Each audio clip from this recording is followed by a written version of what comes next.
செய்வோம். அன்பு இரக்கமுள்ள பரலோக பிதாவை, மனமகிழ்ச்சியான இந்த காலை வேளைக்காக நன்றியோடு ஸ்தோத்திரிக்கிறோம். நாங்கள் நிற்பதும் நிர்மூலமாக நிற்பதும் கர்த்தருடைய கிருபையே, நம்முடைய இரக்கங்களுக்கு முடிவில்லை. அவை காலை தோறும் புதிதாக இருக்கிறதுக்காய் ஸ்தோத்திரம்.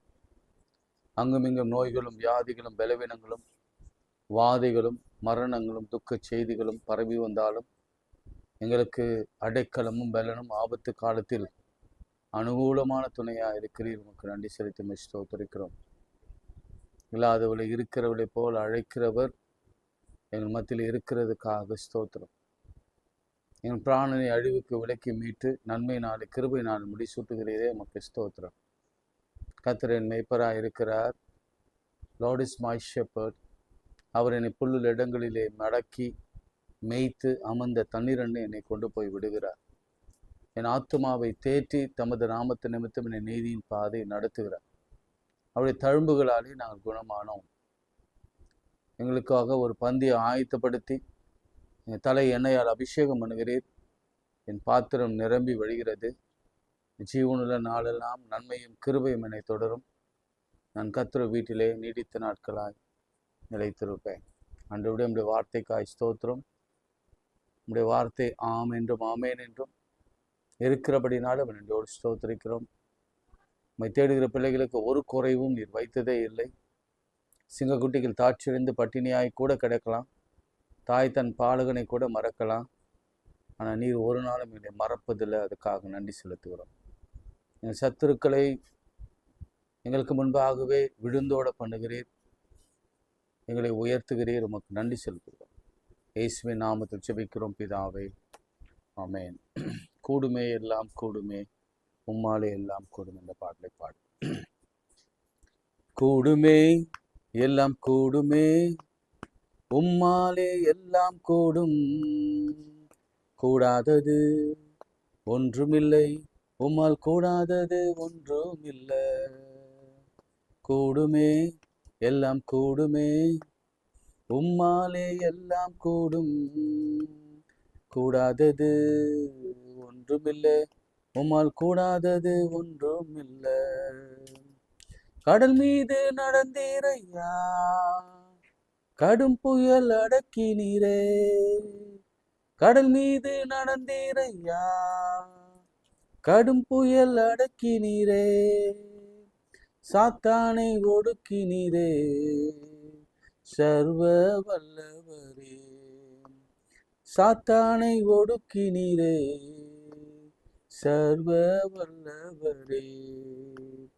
கூடுமே எல்லாம் கூடுமே, எல்லாம்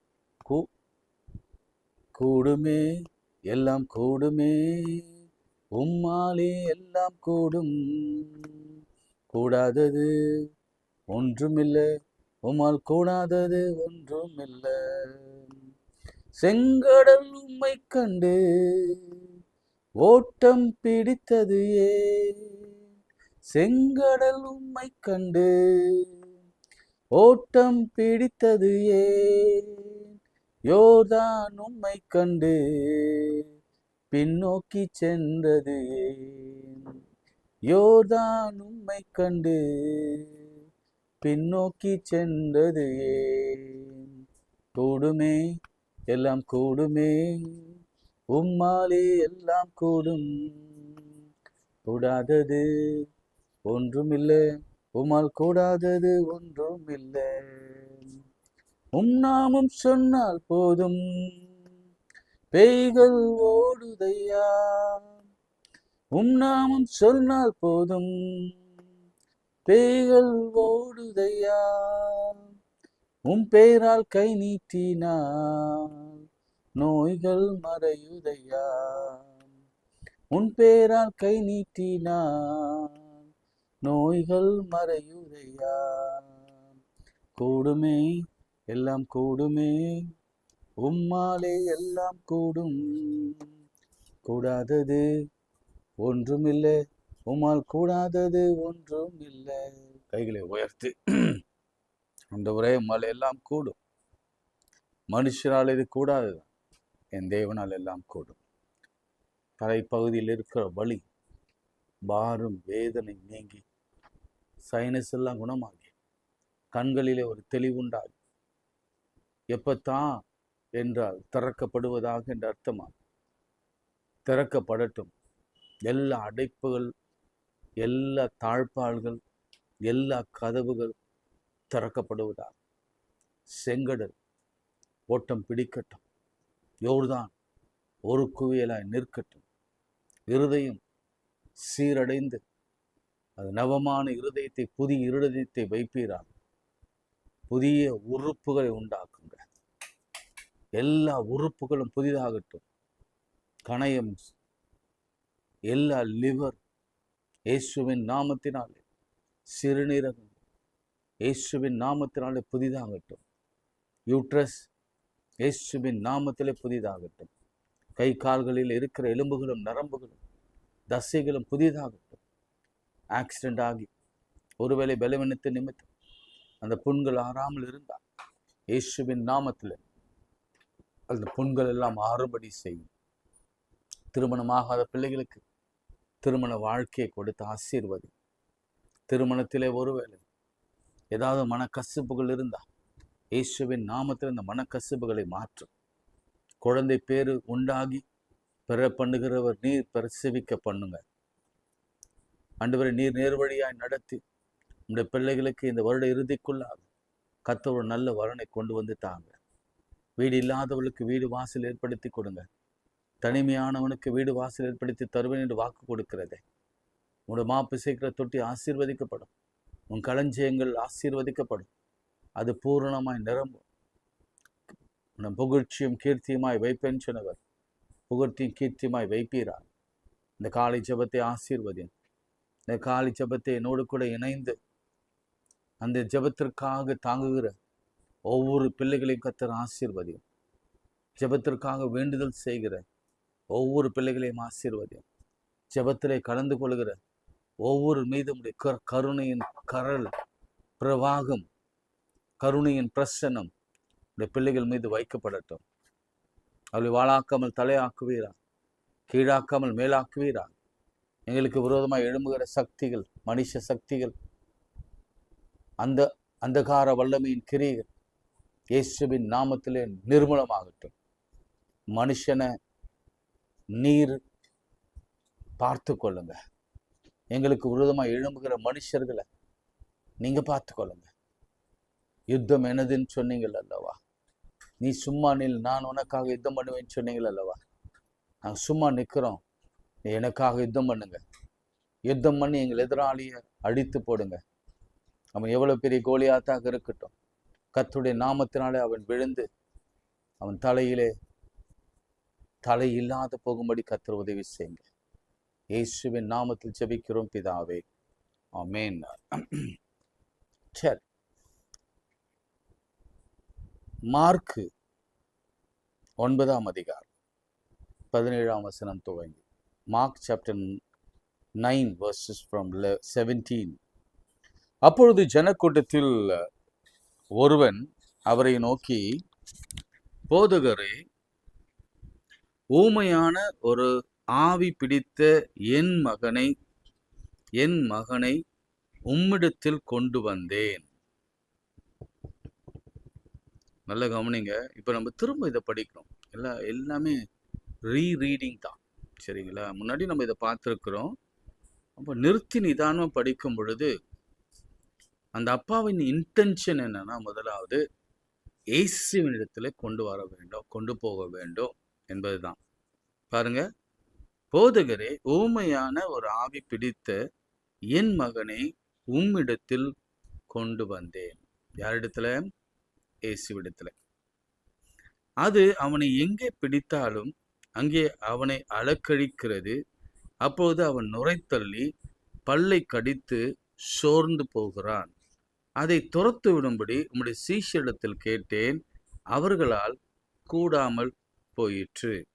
அப்போ இதுக்கு முன்னாடியோ அல்லது கொஞ்ச நேரத்துக்கு முன்னாடியோ சீஷரிடத்துல கொண்டு வந்திருக்கிறார். கொண்டு வந்த பொழுது சீஷர்கள் ட்ரை பண்ணாங்க, நிறைய ஜெபம் பண்ணாங்க. ஏன்னா அவர்களுக்கு அதிகாரம் கொடுக்கப்பட்டிருந்தது. கர்த்தர் இது முந்தைய அதிகாரங்களில் 2 பேர் அனுப்பும் பொழுது அவர் கொடுத்து அனுப்பின அந்த அந்த வரங்கள்ல முக்கியமான வரம் பிசாசுகளை துரத்துகிற வரம், நோய்களை குணமாக்குற வரம். பிசாசுகள் ஓடிச்சு அப்படின்னு சொல்லி ரொம்ப சந்தோஷம் வந்து சொன்னாங்க. இப்போ அவங்களால கூடாமல் போயிற்று. நல்லா கவனிங்க. அவர் பிரதியுத்தரமாக விசுவாசம் இல்லாத சந்ததியை சீஷரை பார்த்து சொல்றார், எது வரைக்கும் நான் உங்களோடு கூட இருப்பேன், எது வரைக்கும் உங்களிடத்தில் பொறுமையா இருப்பேன், அவனை என்னிடத்தில் கொண்டு வாருங்கள் என்றார். ஒரு அப்பா தான் பிள்ளை, அவனுக்கு என்ன பிரச்சனை என்பதெல்லாம் கொஞ்சம் கொஞ்சமா நம்ம டீட்டெயில்டா பார்க்கலாம். ஆனா முதல்ல ஆண்டவரிடத்துல கொண்டு வந்த பொழுது அதுக்கு முன்னாடி ஒரு ட்ரை பண்ணியிருக்கிறாப்புல. என்ன ட்ரை பண்ணியிருக்கிறாப்னா, சீஷரிடத்துல கொண்டு போயிருக்கிறாப்புல. அவங்களால சுகமாக்க முடியாமல் போயிட்டு, சரிங்களா? அவனை அவரிடத்தில் கொண்டு வந்தார்கள். அவரை கண்டவுடனே பாருங்க, இயேசுவை பார்த்தவுடனே அந்த ஆவி அவனை அலக்கழித்து அவன் தரையில விழுந்து நுரைத்தள்ளி புரண்டான். அவர் அவனுடைய தகப்பனை நோக்கி, இது இவனுக்கு உண்டாகி எவ்வளவு காலமாயிற்று என்று கேட்டார். இந்த கேள்வி நான் உங்களுக்கு முன்பாக நான் வைத்தேன் முன்னாடியே. ஆண்டவருக்கு தெரியாதா, அப்புறம் ஏன் கேட்கிறார் என்ற கேள்வி வைத்தேன். அதுக்கு ஒருவேளை நீங்க பதில் தெரிஞ்சா எனக்கு எழுதி அனுப்புங்க, யோசனை பண்ணுங்க. எல்லாம் தெரியும் ஆண்டவருக்கு, எல்லாம் வெளிப்படையா தெரியும். நிறைய முறை நான் உங்களுக்கு சொல்லியிருக்கேன், மனுஷ முகத்தை பார்க்கிறான், தேவனோ இருதயத்தை பார்க்கிறார். அவருக்கு நமக்கு ஆதியும் தெரியும், அந்தமும் தெரியும். இந்த பிள்ளை கருவில உண்டாகும் முதல் அந்த பிள்ளை இது வரைக்கும் வளர்ந்த வித வரைக்கும் அவருக்கு எல்லாம் தெரியும். ஆனாலும் தகப்படத்துல கேட்கிறார், எத்தனை நாளா இருக்கு? அவர் சொல்றான், சிறு வயது முதற்கொண்டு உண்டாயிருக்கிறது என்று சொல்றான். இப்ப என்ன வயசுன்னு தெரியல, ஒருவேளை 8 வயதா இருக்கலாம், 12 வயதா இருக்கலாம், அல்லது 16 வயதா இருக்கலாம். நீங்க கொஞ்சம் யோசனை பண்ணீங்க. உங்க பிள்ளைகளின் வயது அதை வைத்து 21 வயதா இருக்கலாம். ஏன்னா பிசாசு எந்த வயதுல யாருக்கு பிடிக்கும் என்று சொல்ல தெரியாது. நான் என்னுடைய ஊழியத்துல அநேக பிசாசுகளை விருட்டும்படியான கர்த்தர் கிருபை கொடுத்திருக்கிறார். அப்பொழுதெல்லாம் நான் பார்ப்பேன், நிறைய அந்த 18, 20, 20s, 30s, 40s, 50ஸ்ல பிசாசுகள் பிடித்திருந்தவர்களை கர்த்தர் இயேசுவின் இரத்தத்தினாலும் சாட்சியின் வசனத்தினாலும் அவர் எப்படி விடுதலை கொடுத்தார் என்பதை நான் கண்கூடாக பார்த்துருக்கிறேன். அநேக சாட்சிகள் உண்டு, நிறைய சொல்லியும் இருக்கிறேன். ஆண்டவர் அவரே ஆலயத்துக்குள் கொண்டு வந்து ஒரு சகோதரியை அவர் விடுதலை ஆக்கினார். அப்புறம் ஒரு வாலிப பெண்ணை வந்து கடையில் வேலை செய்கிற பெண், தற்கொலையின் ஆவி அது, ட்ராக்குக்கு தற்கொலை பண்ணிக்கொள்ள போகும்படியாக ஓடினால் அவங்க கூட வேலை செய்தவங்க அவனை பிடித்து கொண்டு ஆலயத்துக்கு கொண்டு வந்தாங்க. அங்கே ஜெபம் பண்ணோம். அப்பொழுது கசப்பான ஒரு பிச்சி போல வாந்தி எடுத்து அந்த பேய் புறப்பட்டு போயிற்று. ஒரு ஒரு பெண், வாலிப பெண், மலையாள பெண் அது. அந்த பெண்ணுக்கு பிசாசு பிடித்து கொண்டு வந்தாங்க. அப்போ நாங்கள் எல்லாம் சேர்ந்து ஜெபம் பண்ணும்போது கர்த்தர் அந்த பெண், வாலிப பெண்ணுக்கு ஒரு விடுதலை கொடுத்தார். அதுக்கப்புறம் அந்த வாலிப பெண், மலையாள பெண், வாரந்தோறும் அல்லது எல்லா ஃபெஸ்டிவல் சமயத்திலும் அவங்க ஆலயத்துக்கு வந்துடுவாங்க. நான் நிறைய அந்த மாதிரி பார்த்துருக்குறேன். அலைக்கடிக்கிறத பார்த்துருக்குறேன், சைலண்ட்டாக பேசுறத பார்த்துருக்குறேன், ஆடுறத பார்த்துருக்குறேன், பாம்பு மாதிரி தரையில் புரள்வதை நான் பார்த்துருக்குறேன். ஆனால் எனக்கு தெரியும் இது எத்தனை வருஷம் அப்படின்லாம் நமக்கு தெரியாது. சிலர் 13 பேய்கள் பிடித்தவங்களை பற்றி நம்ம இப்பொழுது சில நாட்கள் முன்பாக இந்த யூடியூப்லலாம் நம்ம பார்க்குறோம். ஒரு ஆக்ட்ரஸ், அவங்களுக்கு வந்து 13 பேய்கள் பிடித்திருந்ததான் அவங்க சொன்னாங்க.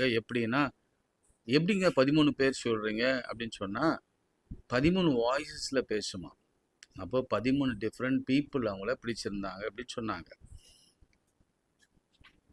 இப்போ இந்த பையனுக்கு என்ன பேய் பிடிச்சிருந்ததுலாம் நமக்கு தெரியாது, இவனுக்கு என்ன வயதுன்னு தெரியாது.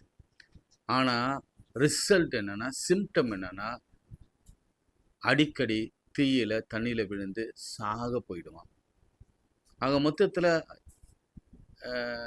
டோட்டலாக ஏதாவது ஒரு உங்களுக்கு பதில் சொல்லணும்னா தற்கொலையின் ஆவி. அது சில நேரங்களில் சில பேர் தூக்க மாட்டேங்கிறேன்னு போயிட்டு கயிறு எடுத்துட்டு ஓடி போயிடுவாங்க. ஸோ இதெல்லாம் வந்து ஆவி, தற்கொலையின் ஆவி. நீங்கள் பார்த்தீங்கன்னா கொஞ்ச நாள் அப்படி நம்ம காப்பாற்றிடுவாங்க, அப்படி இறக்கிடுவாங்க. ஆனால் ஒரு நாள் இல்லை அதே மாதிரி அவங்க செத்துருவாங்க. அந்த ஆவி அவங்கள விட்டு போகவே போகாது. சிலர் ட்ராக் ஓரம் ஓடுவாங்க, சிலர் பிடிச்சு கொண்டு வந்துடுவாங்க, ஒரே அதே மாதிரி ட்ராக்ல விழுந்து இறந்து போவாங்க. ஸோ இப்படிப்பட்ட பிசாசுகள் இருக்கிற இடம் என்னன்னா பாருங்க, பிசாசு கொல்லுவான், அழிப்பான், நம்மளை துன்புறுத்துவான். அதுக்கு தான் அவன் வந்திருக்கிறான். ஆனால் இயேசு கிறிஸ்து ஜீவன் உண்டா இருக்கவும் அந்த ஜீவன் பரிபூர்ணப்படவுமே வந்திருக்கிறார். அவரிடத்துல வந்த வாழ்க்கை தான், வாழ்வு தான். மரணம் இல்லாத ஒரு அழகான, வியாதி இல்லாத, பிசாசு இல்லாத, சாபம் இல்லாத, வறுமை இல்லாத, துன்பம் இல்லாத, கஷ்டம் இல்லாத ஒரு வாழ்க்கையை கர்த்தர் கொடுப்பார். அதுதான் ஆண்டவரிடத்துல வருகிறவர்களுக்கு ஆண்டவர் கொடுக்கிற, இலவசமாய் கொடுக்கிற ஆசீர்வாதங்கள். இப்ப பாருங்க, அடுத்த வசனம், இவனை கொல்லும்படி. அதுதான் நான் சொன்னேன், கொல்லும்படி. இன்னைக்கு உங்க குடும்பத்துல ஒருவேளை இப்படிப்பட்ட ஆவிகள் இருக்கும்னா நீங்க சுதாரித்து கொள்ள வேண்டும், ஜெபிக்க வேண்டும், ஆண்டவரிடத்துல கொண்டு வர வேண்டும். ஐயா நான் பாஸ்டர் கிட்ட கொண்டு போனேன், எஸ் நல்லதுதான், என்கிட்ட கொண்டு வாங்க, என்னால் முடிஞ்சாதான் என்னால் செய்ய முடியும், முடியலனா என்னால் செய்ய முடியாது, ஏன்னா நானும் மனுஷன்தான் இல்ல, ஊழியக்காரர் தெய்வம் அல்ல.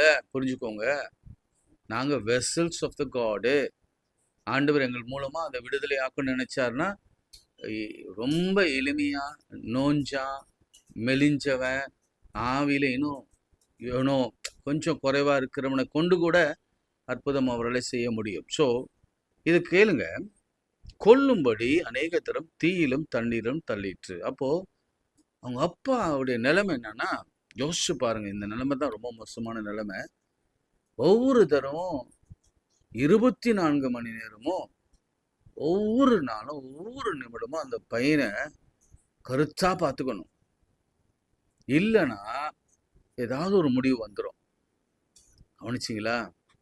இந்த தகப்பனுடைய வேலையே இதுவாக தான் இருக்கும். வேலைக்கு போக முடியாது, ஒரு வேலைக்கு போனால் மாற்று ஏற்பாடாக அம்மா பார்த்துக்கணும், அது சாயந்தரத்தில் அப்பா பார்த்துக்கணும், நைட்டில் யாராவது ஒருத்தர் முடிச்சு கொண்டே இருக்கணும், அவன் கை காலை கட்டி வைத்திருக்கணும்.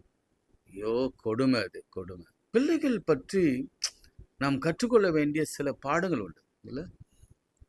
பிள்ளைகளை நம்ம பத்திரமாக பார்த்து கொள்ள வேண்டும். அதுதான் தொடர்ந்து தொடர்ந்து நான் ஜெபித்து கொண்டே சொல்லிக்கொண்டே வருகிறேன். நம்ம ஜெபிக்கணும் அவர்களுக்காக.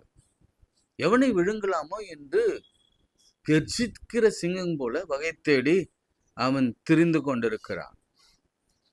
அநேக தரம் தீயில தள்ளுறான், தண்ணீரும் தள்ளுறான், கொல்ல பார்க்கறான். இதுதான் அவனுடைய தீர்மானம். நீங்க ஜெபிக்கலனா இந்த 3 பிள்ளைகளுக்கு பிரச்சனையா வரும். கவனிங்க, தீ வரலாம், தண்ணீர்ல அழிவு வரலாம், அல்லது கொல்லும்படி வகை தேடலாம். ஸோ இவன் ஆண்டவரிடத்துல கொண்டு வந்து அவன் கேட்ட ஜெபம் இதுதான், நீங்க ஏதாயிலும் செய்யக்கூடுமானால். சொல்றேன், திரும்ப சொல்லுங்க, நீங்க ஏதாகிலும் செய்யக்கூடுமானால். ஏன்னா முன்னாடி சீஷர் இடத்துல போகும்பொழுது அவங்களால செய்யக்கூடாமல் போயிட்டதுனால அவன் சொல்றான், அவங்க கிட்ட கேட்டேன், உங்க சீஷர் தான், அவங்களால செய்யக்கூடாமல் போயிடுச்சு, ஒருவேளை நீங்க ஏதாகிலும். இன்னைக்கு நம்ம கூட பல நேரங்கள் இப்படிதான் ஜெபம் பண்றோம். உம்மால முடியுமா சாமி? ஏன்னா எங்க பகுஞ்சர்கள்லாம் ரொம்ப பெரிய ஆளா இருக்கிறாங்க, ரொம்ப பெரிய பதவியில இருக்கிறாங்க, அவங்கள வெல்ல உங்களால முடியுமா? இந்த கேள்வி நம் பல வேளைகளில் நாம் கேட்டு இருக்கிறோம், ஏதாகிலும். ஆனா அடுத்த சென்டென்ஸ் கொஞ்சம் இயல்பா, என் மேல் மனதுருகி எனக்கு உதவி செய்ய வேண்டும் என்று என்றான், உதவி செய்ய வேண்டும் என்று சொன்னான். ஆனா அந்த ஃபர்ஸ்ட் சென்டென்ஸ் தான் அவன் தவறா கேட்டுட்டான்.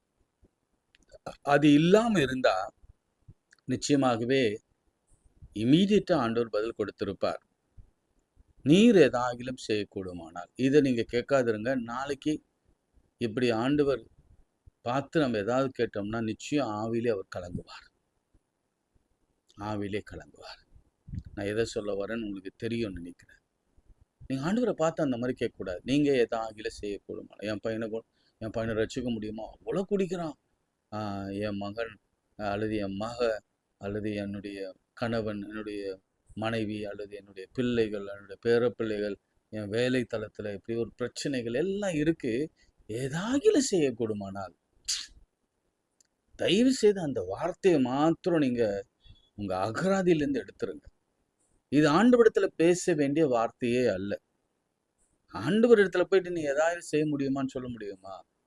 அவர் சர்வ சிருஷ்டி, அவர் எஜமானர், அவர் சர்வ வியாபி, அவர் சர்வ ஞானி, அவர் சர்வத்தையும் உண்டாக்கினவர், ஆதியும் அந்தமானவர், அல்பாவும் உமேகமானவர், அவரே படைத்தவர், படைப்பின் காரணர், அவரே அழிக்க வல்லவர், அவரே உருவாக்க வல்லவர், அவர் கொடுக்க வல்லவர், அவர் எடுக்க வல்லவர். அவரிடத்துல கூடாத காரியம் உலகத்துல ஒன்றுமே இல்லை. அவரை அண்டர் எஸ்டிமேட் பண்ற மாதிரி ஒரு வார்த்தையை நம்ம வாயிலேருந்து வரவே கூடாது. கல்யாணம் டிலே ஆச்சு, ஏதாவது செய்ய முடிஞ்சா பாருங்க அப்படின்லாம் சொல்லக்கூடாது. குழந்தை கிடைக்கல, ஏதாவது செய்யக்கூடுமா பாருங்க, சொல்லவே கூடாது. மனுஷனிடத்துல கூட இதை நீங்க சொல்லலாம், ஆனால் ஆண்டவரிடத்துல இதை சொல்லவே கூடாது. அப்போ ஆண்டவர் சொன்ன வார்த்தை கவனிங்க. இயேசு அவனை நோக்கி, நீ விசுவாசிக்க கூடுமானால் ஆகும். அப்போ அந்த முந்தி இருக்கிற வசனம் ஆண்டவரை ஹர்ட் பண்ணது இல்லாம ஆண்டவர் ஒரு தீர்மானத்துக்கு வந்துட்டார். என்ன தீர்மானம்? இந்த அப்பா விசுவாசிக்கல, இந்த அம்மா விசுவாசிக்கல, இந்த பையனுக்கு குணமாக்கும் என்ற நம்பிக்கை அவங்களுக்கு இல்லவே இல்லை. சீஷரிடத்துல போகும்போதும் இல்லை, இயேசுவிடத்துல வரும்பொழுதும் இல்லை. அதுதான் அதுக்கு காரணம். உங்க வீட்டுல சிலருக்கு ரட்சிப்பு இல்லை, குணமாக்கப்படலை, அல்லது சிலர் திருந்தலை, நம்ம கடன் அடைக்கப்படலை, நம்ம சத்துருக்கள் நம்ம விட்டு விலகி போல, நமக்கு இருக்கிற வியாதிகள் தொடர்ந்து கொண்டே இருக்குன்னா அதற்கு காரணம் நாம தவிர ஆண்டவர் அல்ல. அப்போ ஆண்டவர் கண்டுபிடிச்சிட்டாரு. என்ன கண்டுபிடிச்சாரு? நீ விசுவாசிக்கலப்பா, நீ விசுவாசிக்கல. என்ன விசுவாசிக்கல? என்ன விசுவாசித்தால் ஊழியக்காரனை பத்தி ஆண்டவர் சொல்றார், நான் செய்ததை செய்வான், என்னை விட அதிகமாய் செய்வான். ஸோ ஆண்டவர் விசுவாசிக்கல. அதுக்கு அவன் உடனே இம்மீடியட்டா ஒரு பதில் வருது, ஆமா ஆண்டவர், எஸ் தான், கரெக்ட் தான் நீங்க சொன்னது, விசுவாசிக்கிறவனுக்கு எல்லாம் கூடும் சொன்ன உடனே பிள்ளையின் தகப்பன், விசுவாசிக்கிறேன் ஆண்டவரே, என் அவிசுவாசம் நீங்கும்படி உதவி செய்யும் என்று கண்ணீரோடு சொன்னான். ஆமென். சரி, முதலாவது அவன் யாருக்காக ஜெபம் பண்ண வந்தான்? தன் பிள்ளைக்காக ஜெபம் பண்ண வந்தான். ஆண்டவர், ஏற்கனவே முன்னமே சொல்லியிருக்கிறேன், ஆண்டவர் யாருடைய அறிக்கையை எதிர்பார்க்கிறார்? விசுவாசத்தை எதிர்பார்க்கிறார். நல்ல கவனிங்க. பையனால ஜெபிக்க முடியாது, பிசாசு பிடித்திருக்கிறது. அப்பாவுடைய விசுவாசத்தை எதிர்பார்க்கிறார், அம்மாவுடைய விசுவாசத்தை எதிர்பார்க்கிறார். அவர் சொல்றாரு, எப்பா முதலாவது நீ வரணும், அப்பா அம்மா ஆண்டவரை ஏற்றுக்கொள்ளணும், ஆண்டவர் மேல நம்பிக்கையா இருக்கணும், என் இயேசுவை நம்பணும், என் இயேசுவை விசுவாசிக்கணும், அவரால் கூடாத காரியம் ஒன்றுமில்லை என்று நம்பணும். அப்பொழுதுதான் அற்புதத்தை நீங்க பார்க்க முடியும். அழகா சொல்லிட்டேன். First father and then son. புரிஞ்சுக்குங்க, சிம்பிளா சொல்றேன். ஏன் கிடைக்கல? அப்ப நீங்க சரியில்லை, அதனால உங்க பிள்ளைகளுக்கு ஆசீர்வாதம் வரல. பிள்ளைகளுக்கு கிட்ட ரெண்டு சொல்லுவார், ஏன் உங்க அப்பா பற்றி பிரச்சனை? நீ விசுவாசிக்கல, அதனால உங்க அப்பா திருந்தல. அதே தான் எல்லா இடத்திலும். நம்ம கேட்கிறவங்க விசுவாசிக்கணும். முதலாக கேட்கிறவங்க ஆண்டவரை நம்பணும், ஆண்டவரால் எல்லாம் கூடும் என்று நம்பணும். அப்புறம் சீஷர்கள் கேட்கிறாங்க, இது ஏன் இப்படி ஆச்சு அப்படின்லாம் கேட்கும் பொழுது ஆண்டவர் சொல்றாரு, இவ்வகையான பிசாசு 29ஆம் வசனம், ஜபத்தினாலும் உபவாசத்தினாலுமே அன்றி மற்ற விதத்தினாலும் புறப்பட்டு போகாது. என்று சொன்னார். சரிங்களா? அவரும் அப்போ கூட பொலைட்டாக அவர் சொல்கிறாரு, பயப்படாதீங்கப்பா. சீஷரில் பார்த்து சொல்கிறாரு, இல்லை இல்லை, சில வகை பிசாசு இருக்குது, அது ஜெபத்தினாலும் உபவாசத்தினாலே தான் போகும். ஸோ முதலாவது நீங்கள் தெரிஞ்சுக்கணும், யார் ஜெபிக்க வராங்களோ அவங்க முழுசுமா ஆண்டவரை நம்பணும். அதன் பிறகுதான் உங்கள் வீட்டில் அது நன்மை உண்டாகும். ஜெபம். அன்புள்ள ஆண்டவரே, இந்த வேலைக்காக நன்றியோடு ஸ்தோத்திரிக்கிறோம். அவிசுவாசம் இல்லாத சந்ததியே, நீ விசுவாசித்தா எல்லாம் கூடும், விசுவாசிக்கிறவர்களுக்கு எல்லாம் ஆகும். சில வகையான பிசாசு ஜெபத்தினால் உபவாசத்தினாலுமே அன்றி மற்ற எந்த வகையிலும் போகாது. முதல்ல அப்பா ஜெபிக்கிற அப்பா விசுவாசிக்க வேணும்.